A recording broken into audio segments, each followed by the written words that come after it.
Hello everyone, it's Crista Tharp with Blissfully Simple Events, and today we are going to talk about the guest list, who you invite, who you don't invite, and how you navigate that minefield. So let's get started.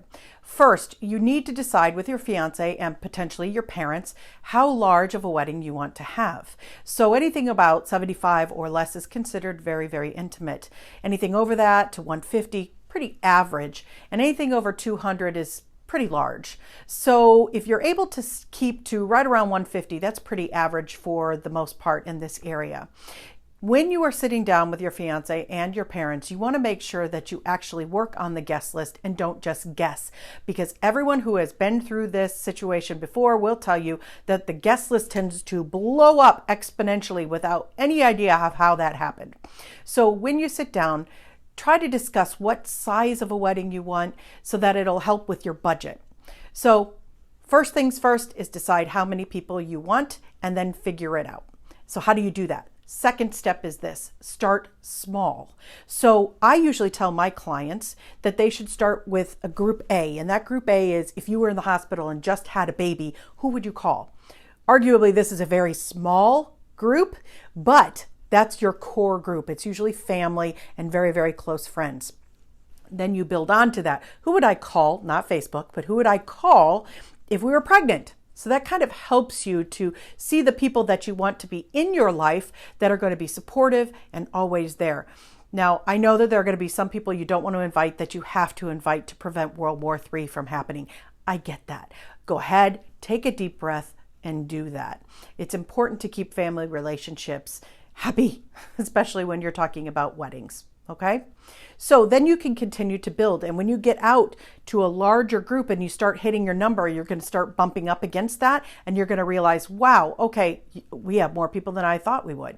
So start small. And number 3, what is the +1 rule? And there is actually a rule to help you with who should be invited for +1s and who shouldn't. So number 1, if the potential guest that you're inviting is married, then you should invite their spouse. If the guest is engaged, then their potential or soon-to-be spouse should be invited. The only other time that we find that you need to invite a +1 or offer a +1 is for someone who has been common law. They've been together all the time. They're not necessarily married. Sometimes it's not the same sex. Sometimes it's opposite sex. It doesn't matter. But maybe they have a companion that they're always with. That is a time that you need to offer a +1. But anything other than that, you do not need to offer a +1. It is not your job to provide a date for one of your guests. And that's literally what you are doing. And if that person is an adult, they're going to be able to enjoy themselves without having a date, guarantee me. And if they're not, do you really want them there? So that's my soapbox. When it also comes to +1, you may have a problem with your bridal party who wants to bring a +1, and that is really up to you. However, they are going to be extremely busy and offer photos and drinks and all kinds of things that they're going to be doing with you. They are not going to have a lot of time to sit down or to be with a person or a date that they brought with them. I cannot tell you how many times I have gone to go find a groomsman who is out with the guests because his date didn't want to be alone. That's a problem. So you do not need to give your bridal party a +1 if you choose not to. If you do, that's great. They might be friends of yours. It's really up to you. But don't feel like that's something that you absolutely have to do, because you don't. So number 4 for your guest list, and this is really going to be an important one, is that when you have it filled out at the end and you've decided, okay, I'm going to have 200 people at my wedding.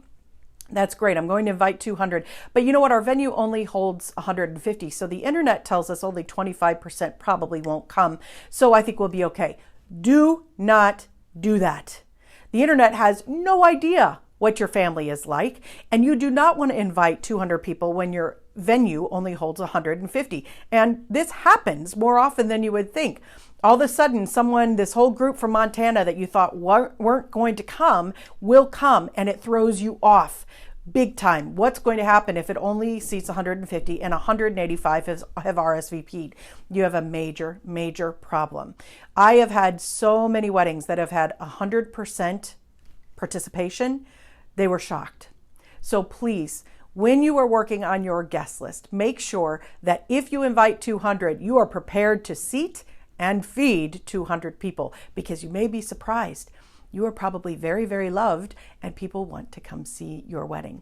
So now, when you are looking at your guest list, it doesn't have to be unfair for other people, but when you sit down and you actually write who you want to invite and be with you and celebrate that day, that is your decision. Stick with it.